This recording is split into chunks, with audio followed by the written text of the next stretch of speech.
Hey, Mike with Mike's Bags, and today I am reviewing the Zulu by WTF Cornhole. I've had these bags for a while. In fact, I got them like right when they first released the Zulu, and for whatever reason, I just haven't had a chance to throw them or review them. They kind of kept getting pushed aside. I saw them the other day, and I was out getting ready to go throw them. I said, you know what, I need to review these bags. So I grabbed them, threw them, and we're going to get this review done. So let's go ahead and dive in and break these Zulus down. We'll start with material-wise. This slow side. This is that BG Viking Reynolds Pro Advantage fast side material, but they flip it over and use the back side of it. So use that softer side of the material. Same slow side you find on the Cornhole Serial Cat 3, the Reynolds Fracture, the X-Level Shadow I reviewed.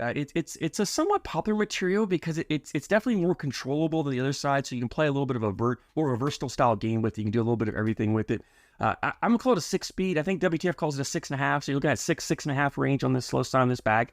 Fast side, this is that Pro Sniper, Deadhead, Viper fast side. It's 9-speed, crazy fast, push through anything, slides up any board conditions. You're looking at about a 6-9-speed bag on this. Template-wise, it's close to a medium template, but it's on that smaller side of medium. It's not quite that perfect 6x6. It's a little smaller than that. It's a fuller bag, so it really plays, in my mind, like a smaller template bag. There's a decent amount of fill in here. You don't have a whole lot of flop. You can see the puffy. It's really puffy on both sides. So you have a lot of fill to grab a hold of, give you a really good, solid hand feel in this bag. And it's that flat fill in here. I think it's all 100% flat fill in here. So it's a really nice, fluid hand feel. You don't feel any beads or anything. If you like a smaller, puffier bag with that flat feel, the Zulu is definitely something for you to check out. Let's go ahead and dive in here and into playability on this. And this is a bag that it's a versatile bag, as I mentioned, because you can control that slow side material and you can throw blockers. But in my opinion, this bag's better suited for if you want to run bags in the hole. If you're looking to put bags in, 4 bags in, outscore your opponent, I think that's where this bag shines. And the reason why is, again, you can control the slow side, you can throw blockers up there, you can play a little bit of a dirty style game. The issue I have with this being kind of that smaller template bag or on the smaller side, a little tougher to collect.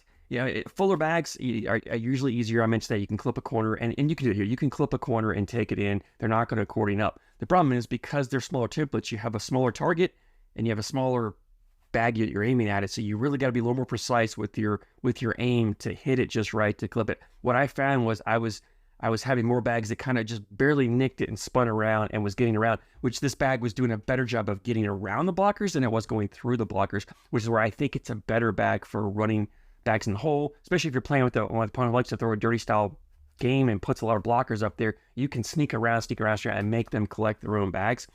The other issue I have with this bag is because it's so full and puffy, it's not as forgiving around the hole. And I talk about landing zone all the time, it's that kind of that rectangular box where your bag needs to land in order to put it in the hole. And it's you kind of have that angle off the hole, and you've got a little bit of a leeway right or left to where the bag will still kind of catch the whole spin and come back in. Because this bag is puffier, that landing zone is not as wide as some of the looser, floppier bags. Because what I found is, that corner just doesn't dip down in the hole, right? When you're throwing that corner, that bag stays up. So as it goes by the hole and you're off to the left or right, it wants to skip over the hole as opposed to grab the hole with spinner and come back in.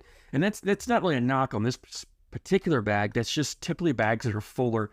Especially the smaller, fuller bags really have a tendency to do that because they just don't have that corner that wants to dip in and grab it. Now, it still will grab the hole, and these materials are very hole friendly, so I don't feel like I had a lot of bags hanging on the hole when I got them there.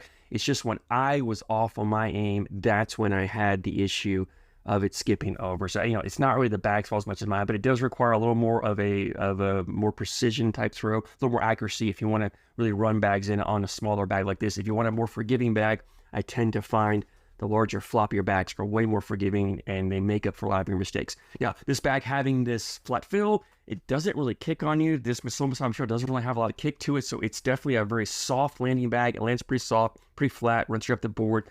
Even if you've got a little bit of a tilt one or the other. Now, if you get a pretty extreme tilt one side or the other, it will start to kick, which also means the bag has some cutability to it. You can kind of shape shots a little bit with it. It's not the best bag to cut, but it is cuttable.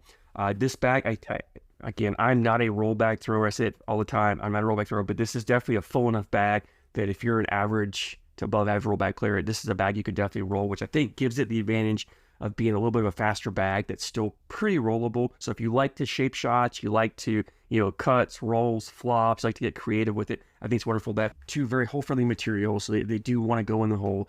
The forgiveness on the landing, very soft landing. It doesn't really kick, doesn't punish you a lot if you're not a flat back thrower. It's also wonderful, as I mentioned, at getting around bags. So it's a great get around bag, and that's where I think for me is if I come to an opponent, especially if I have faster boards. Like you get faster boards, this material is just a touch slower than your typical fast bag slow sides are. So you can pull this bag out when boards are faster, pull it out. It still has some control to it.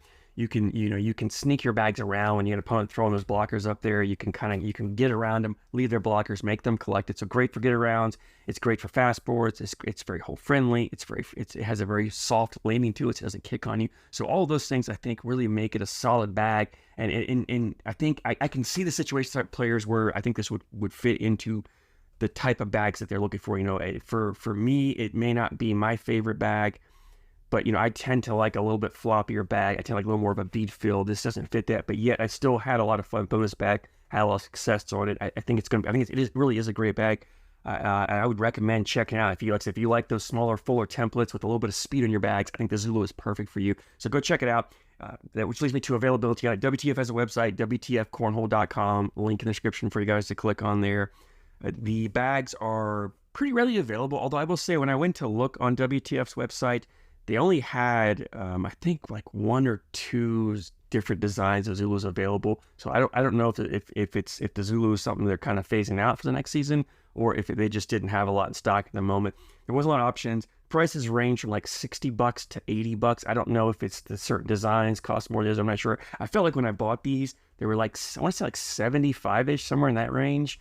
The ones that's on the website, they actually had them up for $60, but they only had like a couple designs, couple colorway options to pick from, so it wasn't a good variety there. But they're like, so $60 to $80 from that range. It was like $8, $8.30, $8.40 shipping, so under $9 shipping. So $89 or less for a set of WTF Zulu bags, very reasonable. It's kind of on that lower end. These, I don't know if I think I mentioned, these are ACL comp stamped for 2023, which for those of you watching this, you're probably not an ACL pro, so that comp stamp it's the same as a pro stamp. There's no difference in bag quality from comp to pro. Same bag, same quality. It just means that pro players can't throw this bag in pro-only events like Nationals, Pro Shootout, stuff like that. But if you're not an ACL pro, you can throw this in any ACL event that you want to.